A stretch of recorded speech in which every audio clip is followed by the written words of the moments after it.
السلام علیکم ورحمۃ اللہ وبرکاتہ۔ بسم اللہ الرحمن الرحیم۔ قوت حافظہ کی دعا۔ جس کا حافظہ کمزور ہے، اگر کوئی دعا یا قرآن پاک کی کوئی صورت یاد کرتا ہے تو بھول جاتی ہے، تو اس کے لیے یہ دعا بہت ہی زیادہ مفید ہے۔ تو وہ بندہ جس کا حافظہ کمزور ہے وہ اس دعا کو لازماً یاد کرے، اور یاد کرنے کے بعد جب بھی قرآن پڑھنے کا ارادہ ہو، کوئی بھی ایسی چیز یاد کرنے کا ارادہ ہو، تو اس سے پہلے یہ دعا ایک بار ضرور پڑھ لے۔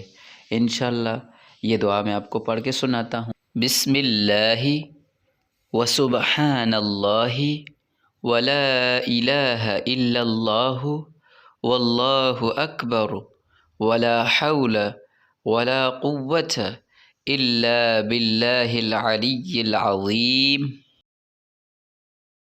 عدد کل حرف کتب ویکتب ابد العابدین ودہر الداہرین وصلی اللہ تعالی علی سیدنا محمد وعلی آلہ وصحبہ وسلم۔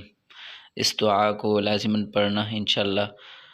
جو پڑھیں گے آپ کو یاد رہے گا، کبھی بھی نہیں بھولے گا انشاءاللہ۔ السلام علیکم۔